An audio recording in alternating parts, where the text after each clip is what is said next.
الحمد لله وكفى وسلام على عباده الذين اصطفى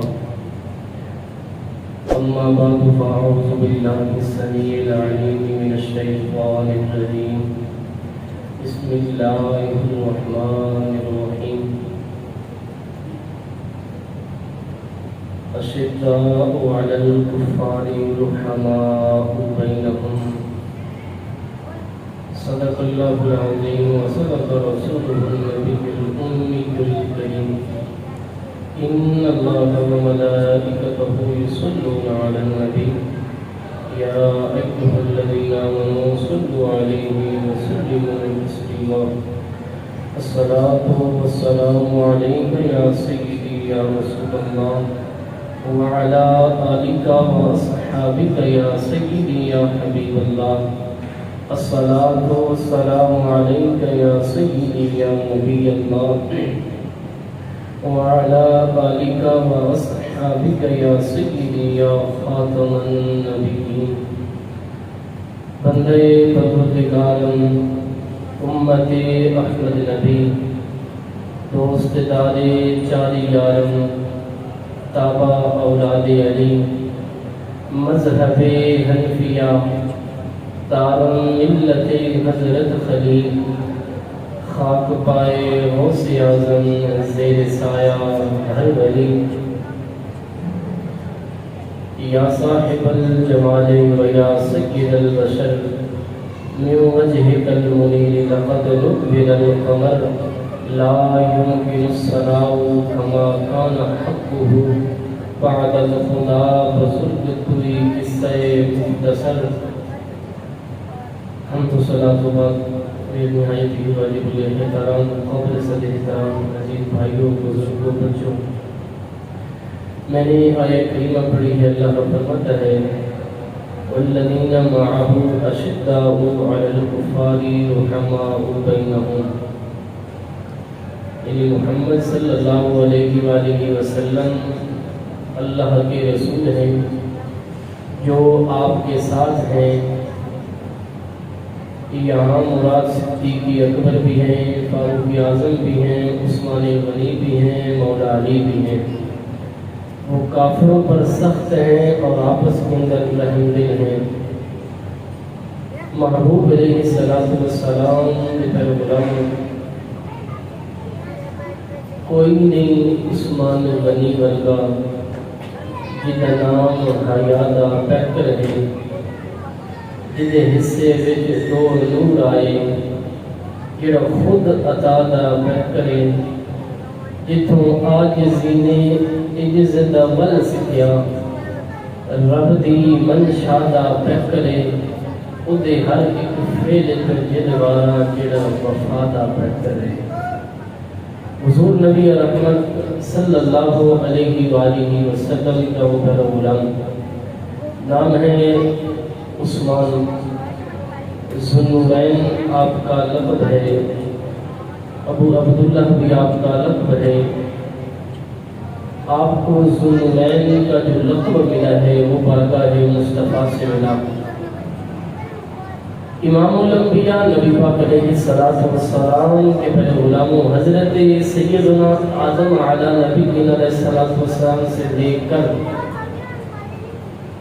آپ کے اور میرے لجپال آقا صلی اللہ علیہ وسلم کی ذات کریمہ تک کوئی بندہ بھی ایسا نہیں کہ جس کے نکاح میں نبی کی دو صاحبزادیاں ہوں یہ شرف یہ مقام یہ عزت یہ مرتبہ صرف اور صرف جناب سیدنا عثمان غنی رضی اللہ تعالی عنہ کو اللہ کریم نے نصیب فرمایا اور ذوالنورین کا مطلب ہوتا ہے دو نوروں والا آپ کی یکے بعد دیگر دو صاحبزادیاں نبی رحمت صلی اللہ علیہ وسلم کی دو بیٹیاں حضرت سیدنا عثمان غنی رضی اللہ تعالی عنہ آپ کے نکاح شریف میں آئی محبوب علیہ السلام کے پیارے غلاموں حضرت عثمان غنی بہت ہی زیادہ شرم و حیا کے مالک شرم و حیا فرمانے والے امام الانبیاء نبی پاک علیہ السلام کے صحابی فرماتے ہیں کہ ہم ایک باغ میں پہنچے حضور علیہ السلام تشریف فرما ہوئے تو نبیوں کے امام نے فرمایا کہ ایسے آپ ہی تو دروازے پہ کھڑا ہو جا، جو آئے مجھے بتانا اور صاحب اسے جنت کی بشارت بھی دینا۔ تھوڑی دیر گزری، دروازے پہ دستک ہوئی، پوچھا کون؟ فرمایا کہ میں ابو بکر ہوں۔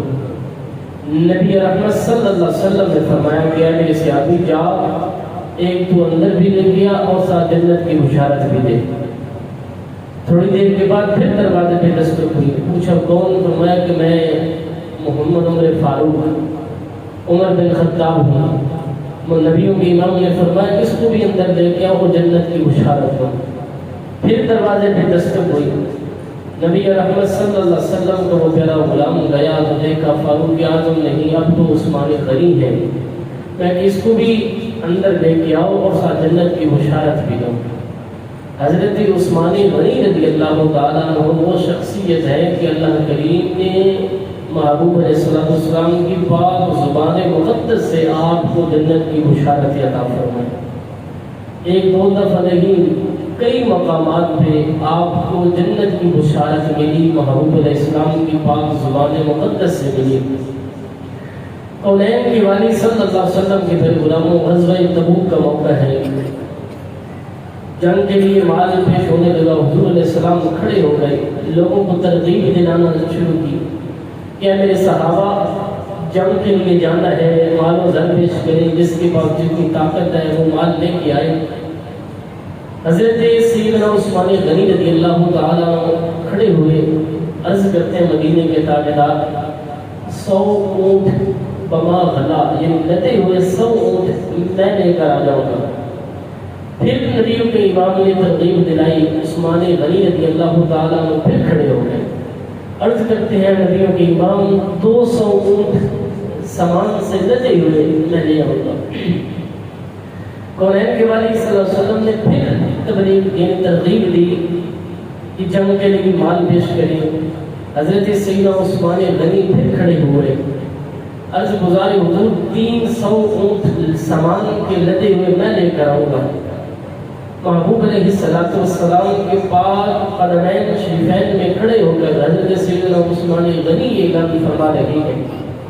ابو ذر نبیوں کے امام نے بھی بڑا پیارا جملہ دیا، میں کہ میرے صحابہ سن لو، عثمان نے جو کام کیا ہے نا، جو عمل کیا ہے، میرا رب بھی اس پہ راضی ہے اور رب کریم نے اس کو جنت بھی عطا کرنی ہے، اور اس کے بعد عثمان سے جو بھی عمل ہوگا اللہ کریم اس کی کوئی پرسش حال نہیں فرمائے گا۔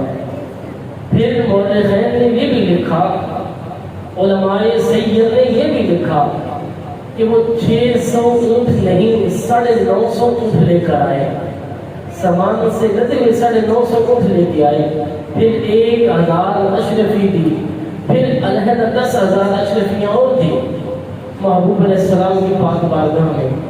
آپ سے بڑھ کے غنی بھی دیکھے کوئی نہیں ہے، اتنا زیادہ غنی حضرت عثمان غنی رضی اللہ تعالیٰ، بہت ہی زیادہ علم والے، ادب و حیا والے، شرم والے، کونین کے والی صلی اللہ علیہ وسلم کا بہت ہی زیادہ ادب کیا کرتے ہیں۔ محبوب علیہ السلام کے پیارا کلمہ پڑھنے والوں، ہم اس لجپال کریم آقا کی امتی ہیں، اس محبوب علیہ السلام کے ماننے والے ہیں۔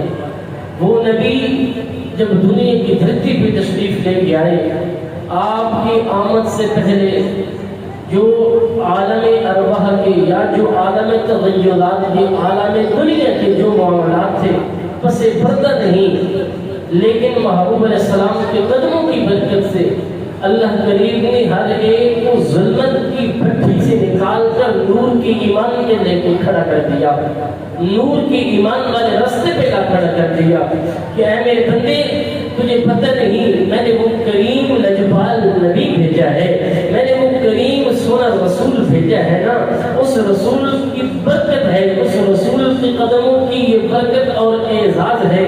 خدا کی قسم وہ میرا محبوب جدھر جاتا ہے وہاں کی گلیاں، وہاں کے ذرے ذرے بھی گواہی دیتے ہیں۔ یہ شان کی عظمت حضور علیہ السلام کو خود خالق کی کائنات نے عطا فرمائی۔ حضرت سیدنا عثمان غنی رضی اللہ تعالیٰ عنہ، وہ عثمان کہ جس نے مدینہ والوں کے لیے پانی کا انتظام کیا، پانی کا بندوبست کرنے والے حضرت سیدنا عثمان غنی رضی اللہ تعالیٰ عنہ آپ ہیں۔ مدینہ شریف کے اندر نا ایک کنواں تھا میٹھے پانی کا، وہ یہودی کی ملکیت کے اندر تھا، وہ پیسے لیتا تھا۔ آپ نے اس کو پیسے دیے اور آدھا کنواں خرید لیا اور وقف کر دیا۔ اب جو اس کا کاروبار تھا وہ بھی ختم ہو گیا، کہنے لگا عثمان دوسرا بھی مجھ سے خرید ہی لے۔ آپ نے وہ دوسرا جو آتا تھا وہ بھی خرید کے وقف کر دیا۔ اب جو آئے پانی بھرے اور چلا جائے۔ اب یہ میٹھا پانی لوگوں کو پلانے والا، پوری مدینے میں تقسیم کرنے والا عثمان غنی محبوب علیہ السلام کو پیارا غلام، جب آپ وقت کے حاکم بھی ہیں، امیر المؤمنین بھی ہیں، خلیفۃ المسلمین بھی ہیں، یہی امت رسول اللہ کی، یہی امت کلمہ پڑھنے والی میرے محبوب علیہ السلام کی اس یار کو انہوں نے گھر کے اندر بند کر دیا۔ حضرت عثمان غنی کو گھر میں بند کر دیا، تقریباً 1 ماہ کے قریب بند رکھا گھر کے اندر، نہ پانی جانے دیا، نہ روٹی جانے دی، کچھ بھی نہیں جانے دیا۔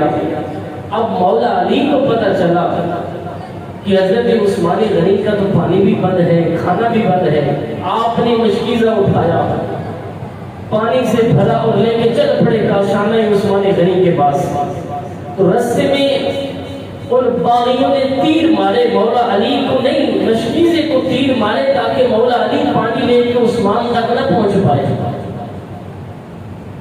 یہ تھی حضور کے صحابہ کی آپس میں محبت۔ حضرت عثمان غنی کے ساتھ مولا علی کی رفاقت تھی، مولا علی کی محبت تھی۔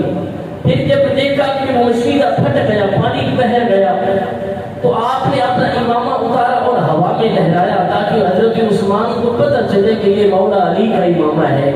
کل قیامت والے دن رسول اللہ کی بارگاہ میں یہ ضرور بتا سکے، اے مدینے کے تاجدار، جب لوگوں نے مجھ پہ پانی بند کر دیا تھا نا، کوئی مجھے پانی دینے کو تیار نہیں تھا، مجھے کھانا کھلانے کو تیار نہیں تھا، یہ مولا علی تھے۔ مولا علی آئے مشکیزہ لے کے پانی لے کے آئے تھے، لیکن یہ پہنچ نہیں سکے، لیکن کوشش انہوں نے ضرور کی ہے۔ یہ حضور کے صحابہ کی آپس میں محبت ہے۔ پھر امام الانبیاء نبی پاک علیہ السلام کو اس غلام کو شہید کر دیا گیا، اتنی قرآن سے محبت کیا کرتے تھے۔ فرماتے ہیں کہ صبح سے لے کر شام تک وہ قرآن کی تلاوت کیا کرتے تھے۔ ان کی جو تلاوت تھی وہ رج بس چکی تھی کہ ہم نے تلاوت کلام اللہ ہی کرنی ہے، اور تلاوت کلام پاک کے ساتھ ساتھ اپنے روزمرہ کی جو معاملات تھے اس کے اندر وہ کوتاہیاں تو کرتے تھے، لیکن قرآن کی تلاوت کے اندر وہ کوتاہی نہیں فرماتے۔ اس قدر وہ قرآن پڑھتے آپ کی چشمان مبارک سے آنسو آ جاتے تھے، قرآن کے ساتھ اتنی محبت تھی۔ پھر امام الانبیاء نبی علیہ السلام کے ایک صحابی دور دراز علاقوں میں گئے تو وہاں پہ لوگوں کے اندر ایک جنگ چھڑی ہوئی تھی۔ کس کی جنگ تھی؟ وہ آپس میں یہ لڑ رہے تھے کہ قرات کس انداز کے ساتھ کرنی ہے، دوسرا کیا ہے نہیں کس انداز کے ساتھ کرنی ہے، تیسرا کرنے کس انداز کے ساتھ قرآن پڑھنا ہوتا ہے۔ وہ واپس آئے، عثمان غنی پاک کو بات بتائی، حضور بات یہ ہے کہ حضور کی امت کی دستگیری فرمائے، مدد فرمائے کہ قرآن کو ایسی لغت کے ساتھ سامنے لے کے تاکہ سبھی کا اس پہ اتفاق ہو جائے۔ آپ نے صحابہ سے مشورہ کیا تو سبھی نے کہا ٹھیک ہے۔ آپ نے پھر قرآن کا جو اصل نسخہ تھا، حضور علیہ السلام کی لاڈلی اور محبوب بیوی حضرت سیدنا فاروق اعظم رضی اللہ تعالی عنہ کی بیٹی حضرت حفصہ آپ کے پاس موجود تھا، وہاں سے لے کے آئے تو اسی سے دیکھ کے سارا قرآن آگے لکھوا کے لوگوں آگے تقسیم کیے۔ اسی لیے آپ کو ناشر قرآن بھی کہتے ہیں، قرآن کو آگے پھیلانے والے، قرآن کو آگے لوگوں تک پہنچانے والے۔ اور وہاں جہاں پہ لوگوں کے اندر یہ باور بات ذہنوں کے اندر بیٹھ چکی تھی کہ قرآن کی لغت یہ ہے کہ قرآن اس اعتبار کے ساتھ پڑھنا ہوتا ہے، اس مد کے ساتھ پڑھنا ہوتا ہے، اس زمانے میں اس ٹائم آ کر حضرت عثمان غنی نے قرآن کو اکٹھا کر کے رسول اللہ کی امت میں بہت بڑا احسان کر دیا، اور یہ بھی بتا دیا جب تک حضور کا غلام زندہ ہے قرآن پہ کبھی آنچ نہیں آنے دے گا، قرآن پہ کبھی آنچ نہیں آنے دے گا۔ محبوب علیہ السلام کے پھیلا کلمہ پڑھنے والوں 18 ذی الحجہ کا دن ہے، روزہ رکھا ہوا ہے حضرت عثمان غنی رضی اللہ تعالیٰ عنہ آپ نے، تو باغی آپ کی دیوار پھلانگ کے اندر آئے، آپ کو شہید کر دیا گیا۔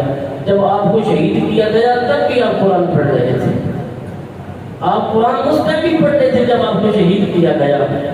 آپ کی عمر تقریباً 82 سال تھی جب آپ کو شہید کیا گیا۔ تقریباً 12 سال آپ نے خلافت کی ہے، یعنی حکومت کی، آپ نے وقت کے حاکم رہے، خلیفۃ المسلمین رہے۔ محبوب علیہ السلام کے ایک ایک فرمان پہ خود بھی عمل کرتے، آگے لوگوں کو بھی بتاتے۔ ایک دفعہ آپ وضو کیا، آپ نے وضو کرنے کے بعد آپ مسکرا پڑے۔ جب مسکرائے تو لوگوں نے پوچھا حضرت آپ کے مسکرانے کی وجہ کیا ہے؟ فرماتے ہیں ایک ایسی سورت جو صرف میری آنکھوں نے دیکھی ہے، کسی اور نے نہیں دیکھا۔ میں کیا ہے؟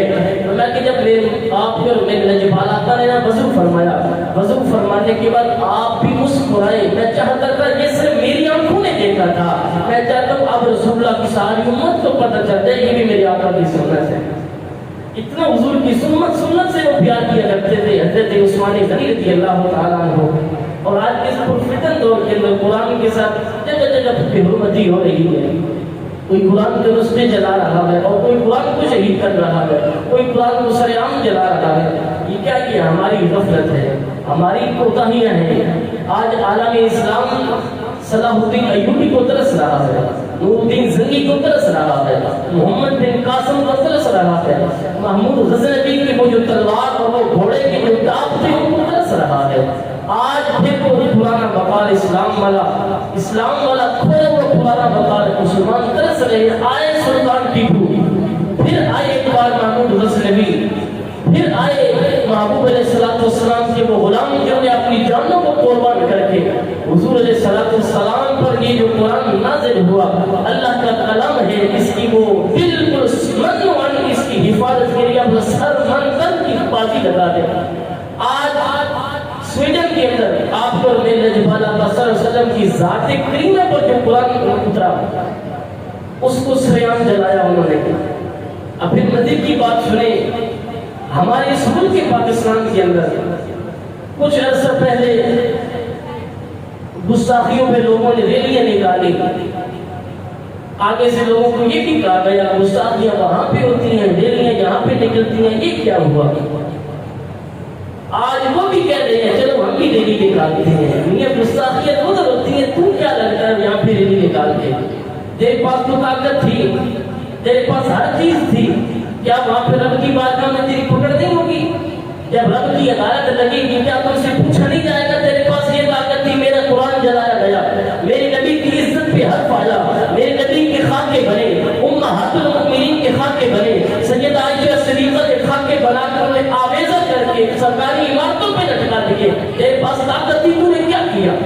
وہاں پہ ہم یورپی یونین کے ساتھ تعلقات خراب کرنے کی وجہ سے ہم ایسی بات نہ کر سکے۔ پھر آج کون سا منہ لے کے بارگاہ مصطفیٰ میں جائے گا؟ کون سا منہ لے کے رب کی بارگاہ میں جائے گا؟ کون سا منہ لے کے حوض کوثر پہ جائے گا؟ کون سا منہ لے کے پل صراط پہ جائے گا؟ منکر نکیرین جب آئیں گے قبر کے اندر پوچھیں گے ما تقول حق فی ھذا الرجل، اس کملی والے کے بارے میں تیرا کیا خیال تھا؟ دنیا میں رہ کر تو سارا کچھ کہا جاتا تھا نا کہ یہ ایسے بھی ہو جائے گا میرے پاس طاقت ہے، لیکن تمہیں یہ نہیں پتا ان اللہ علی کل شیء قدیر، ساری طاقتوں سے اعلیٰ طاقت میرے اللہ کی ہے، ساری طاقتوں سے اعلیٰ طاقت میرے رب کی ہے۔ جب میرا رب پکڑنے پہ آتا ہے تو خدا کی قسم انسان کے وہم و گمان کے اندر بھی نہیں ہوتا کہ میرے رب کی پکڑ کیسی ہے، میرے رب پکڑ کرتا کیسے ہے۔ امام الانبیاء نبی علیہ السلام کے پہلے غلاموں میں اللہ کی پکڑ سے ڈرو، اس رب کی پکڑ سے ڈرو۔ جب اس رب کی پکڑ آتی ہے نا پھر انسان کی جو چیخیں ہوتی ہیں کوئی بھی نہیں سنتا اور نہ ہی اس کا کوئی مداح کرتا ہے۔ پھر جب وہ رب کی پکڑ کے اندر آتے ہیں، ہاں رب ہے اپنے محبوب کے صدقے سے ان کی پکڑ دور فرمائے، ورنہ رب کی پکڑ سے کوئی چھڑانے والا بھی نہیں ہے۔ نہیں وہاں پہ کچھ لین دین کا معاملہ ہے، نہ وہاں پہ کوئی سفارش چلنی ہے، نہ وہاں پہ کوئی مال و دولت چلنی ہے، نہ کوٹھیاں تالے چلنی ہے، نہ کچھ لے دے کے معاملات طے ہونے ہیں۔ ہاں اگر وہاں پہ کچھ ہونا ہے تو دل کے اندر جو تقویٰ ہے نا وہ کام آنا ہے، محبوب علیہ السلام کی محبت نے کام آنا ہے، حضور کے صحابہ کی محبت نے کام آنا ہے، اہل بیت اطہار کے پیار نے کام آنا ہے۔ حضرت سیدنا عثمان غنی رضی اللہ تعالیٰ عنہ کا بغض دل میں لے کر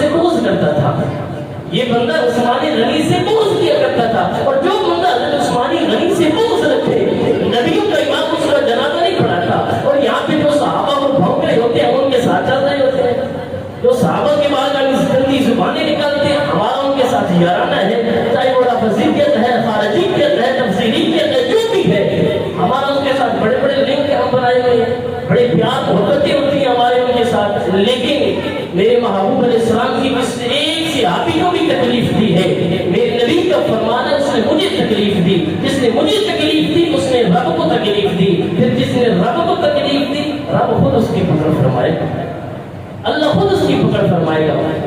آج سارے طبقہ اوپر سے لے کے نیچے تک احتجاج کرو، سویڈن کے خلاف احتجاج کرو، اور میاں احتجاج عوام کا حق ہے، عوام نہیں کرنا ہوتا ہے، حکومت نہیں احتجاج نہیں کرنا ہوتا، جو تیرے پاس جو طاقت ہو طاقت کا استعمال کر، جواب دو ان کو، تم کو وہ تو شاعر اسلام کو بھونکنے والے، تم کو ہوتے ہو قرآن کو جلانے والے، تم کون ہوتے ہو ہماری مقدس کتاب کی بے حرمتی اور توہین کرنے والے۔ اگر ہم بھی یہ کہتے ہیں کہ نہیں نہیں ہم تو صرف احتجاج ہی کرتے ہیں، ہمارے اندر جو غیریت کا جو مادہ تھا وہ ختم ہو گیا، ہمارے اندر جو غیرت تھی وہ مر گئی، ہم تو بے حس اور بے ضمیر ہو چکے ہیں، خدا کی قسم آج پھر اگر ہوتا صلاح الدین ایوبی، اگر ہوتا امام الانبیاء نبی علیہ السلام کا کوئی پختہ و سچا غلام اپنی جان کو قربان کر سکتا تھا، لیکن قرآن کے ایک ایک لفظ پہ اپنی جان قربان کرتا، اور ایسی جان قربان کرتا کہ رہتی دنیا تک اس کا نام یاد رکھا جاتا ہے، تاکہ پتہ چلے کہ شاعر اسلام کے ساتھ ایک تو وہ بھونکتے بھی ہیں، شاعر اسلام کے ساتھ بے حرمتیاں بھی کرتے ہیں، پھر آگے سے ہم کچھ دل بھی ہیں، ہم اپنی کچھ دلی کو امن کے ساتھ چھپا لیتے ہیں، یہ نہیں اسلام تو امن کا درس دیتا ہے۔ اب جا کر سویڈن والوں کو بتاؤ یا تم قرآن کیوں جلاتا ہے، اسلام تو امن کا درس دیتا ہے نا، اسلام تو محبت کا درس دیتا ہے نا، اسلام تو بھائی چارے کا درس دیتا ہے نا، اسلام تو ایک دوسرے کے ساتھ جڑ کے رہنے کا درس دیتا ہے نا، یہ سارا کچھ اسلام درس دیتا ہے، محبت کا سارا دیتا ہے، پیار کا، بھائی چارے کا، لیکن یہ درس تب ہوتا ہے جب بلال کعبے کی چھت پہ چڑھ جائے، جب بلال کعبے کی چھت پہ چڑھ کے اللہ اکبر کی صدا لگا دے، عالم کفر سرنگون ہو جائے، مغلوب ہو جائے، اسلام غالب ہو جائے، تب اسلام امن کا درس دیتا ہے۔ امام الانبیاء نبی علیہ السلام کے غلام صلاح الدین ایوبی سے پوچھا، یہ ہر وقت تلوار اٹھائے رکھتے ہیں، اسلام تو امن کا درس دیتا ہے نا، اسلام تو محبت سے پھیلا ہے، میں کہا ٹھیک ہے، لیکن اسلام محبت کا درس دیتا ہے، لیکن اس اسلام کی حفاظت کے لیے تلوار کا ہونا ضروری ہے، تلوار کا ہونا ضروری ہے اسلام کی حفاظت کے لیے۔ پھر آج ہر کوئی کہتا ہے ہمیں قرآن سے بڑی محبت ہے، اہمیت تمہیں قرآن سے محبت ہوتی، پھر قرآن کو نصاب سے تم نکالتے کیوں؟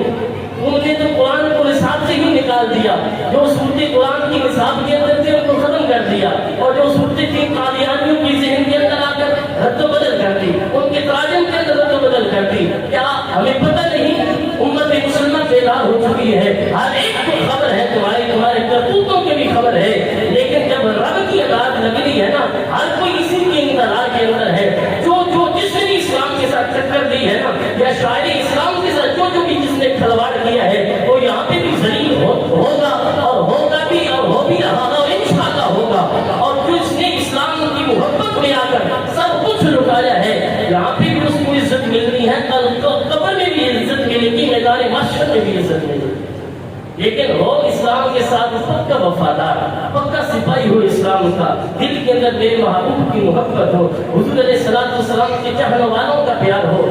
امام الانبیاء نبی علیہ السلام کے بھائی غلاموں، آج 18 ذی الحج کو غدیر کے مقام پہ محبوب علیہ السلام نے نا مولا علی کا ہاتھ پکڑ کے فرمایا تھا، من کنت مولا ہوں فعلی کا مولا، جس کا میں مولا اس کا علی مولا، جس کا میں مولا اس کا علی مولا، مل کے جس کا میں مولا اس کا علی مولا، علی مولا۔ یہاں پہ رافضیت اس بات پہ ہے کہ علی مولا، مولا علی، یہاں پہ محبوب علیہ السلام نے اعلان کر دیا تھا کہ میرے پاس جو خلافت کے نمبردار ہے وہ مولا علی ہے۔ یہ رافضیوں کا عقیدہ ہے، ہمارا نہیں۔ ہمارا عقیدہ یہ ہے یہاں مولا سے مراد مددگار ہے، دوست ہے، ناصر ہے۔ اگر بتا یہ کہے کہ مولا سے مراد خلیفہ ہے کہ نبی علیہ السلام نے خلافت کا اعلان کر دیا. پھر اللہ کا قرآن فرماتا ہے ان اللہ و مولاہ و جبریل و صالح المؤمنین. اللہ بھی تمہارا مولا ہے، جبریل بھی تمہارا مولا ہے.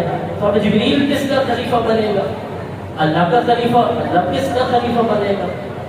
یہاں پہ وہ اس کا ترجمہ لیتے ہیں غلط اور اپنی ذہنیت کی جانب لے کے جاتے ہیں. لوگوں کو جشن غدیر کے نام پہ لوگوں کے ذہنوں کے اندر بھڑکائے گئے ہوتے ہیں اور ہم سنی سادہ لوگ پتہ ہمیں بھی نہیں ہوتا. مولا علی کی محبت میں آ کے ہم آگے حد سے گزر جاتے ہیں. جنگ مہربان مولا علی نے انہیں کی خلاف کی تھی جو مولا علی کو اپنے سے بھی مولا علی سے بھی بڑی بڑی عزتیں دیتے تھے. مولا علی کو جو عزت جو مقام مولا علی کو بارگاہ مصطفیٰ سے ملا، نہ اسے آگے جائے نہ پیچھے جائے. اپنی آنکھیں بند کر لے وہاں پہ. جو محبوب علیہ السلام کے صحابہ کا بغض دل کے اندر رکھ کے مولا علی کو مولا مانے. محبوب علیہ السلام کے پہلا غلام مولا علی نے خود فرمایا ہے میں اس کو 80 کوڑے لگاؤں گا، اس کو افطرا کی سزا دوں گا. جو مجھے صدیق و فاروق سے اچھا جانتا ہو، صدیق اکبر سب سے بڑے سخی بھی ہیں، سب سے بڑے صوفی بھی ہیں اور خلیفہ بلا فصل بھی ہیں اور امام الانبیاء نبی علیہ السلام کے جانشین بھی ہیں اور وہ جانشین جن کو نبیوں کے امام نے اپنی زندگی کے مصلی امامت پہ کھڑا کیا.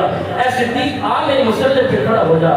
حضرت ابن عباس محبوب علیہ السلام کے چچے کا بیٹا، محبوب علیہ السلام کی جب دنیا سے ظاہر سے فتح فرمانے کا وقت قریب آیا نا، آپ مولا علی سے فتح ہے علی آنا بارگاہ مصطفیٰ میں چلتے ہیں، چل کر تو اپنی خلافت لے لے، آگے جا کے اپنی خلافت طلب کر.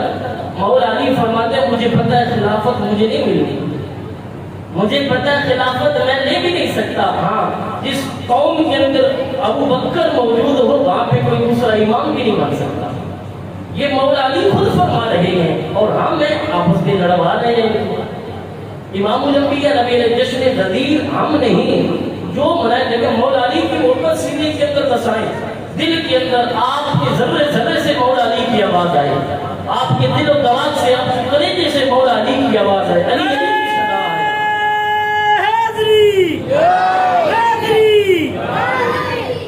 آپ کی ذرے ذرے سے حضور کے صحابہ کی صدا ہے، صدیق اکبر کی صدا ہے، فاروق اعظم کی صدا ہے، عثمان غنی کی صدا ہے، مولا علی کی صدا ہے. لیکن رافضیت کی بولی نہ بولے، خارجیت کی بولی نہ بولے. ان کو پتہ چلے یہ سنی ہے، ہمیں بھی پتہ ہو ہم سنی ہے، ہم اپنا بگاڑ کیسے اثر کر رہے ہیں بتائیں ان کو. ہم اہل سنت ہے، جاگ اٹھی ہے اہل سنت، گونج اٹھا یہ نعرہ ہے دور ہٹو ہے دشمن ملت پاکستان ہمارا ہے. ہمارے ابا اجداد نے قربانیاں پیش کی اس ملک کی خاطر. آپ اس ملک کے اندر کوئی حضور کے صحابہ کے بارے میں بات کرتے ہیں، کوئی اہل بیت اطہار کے بارے میں بات کرتے ہیں، لیکن اے سنی اپنے مقدر پہ قربان جا. خدا کی قسم تیرے دل کے اندر حضور کے صحابہ کا بھی پیار ہے، حضور کی آل کا بھی پیار ہے، حضور کے ہر چاہنے والے کا پیار ہے. اور جس کے دل کے اندر حضور علیہ السلام کے ہر چاہنے والے کی محبت اور پیار ہوگی، خدا کی قسم نہ وہ جہنم میں جائے گا اور نہ وہ جہنم کے قریب جائے گا، وہ تو سیدھا جنتی ہے، جنت میں جائے گا. محبوب علیہ السلام کی پہلا کلمہ پڑھنے والوں جشن غدیر نہیں آج سبیل لگائے. حضرت سیدنا عثمان غنی رضی اللہ تعالیٰ عنہ آپ لوگوں کو پانی پلائیں. آپ کو تقریباً 40 دن آپ کو پیاسا رکھا گیا. اس کے لگ بھگ بھی بعض روایات میں 30 بھی آتی ہیں.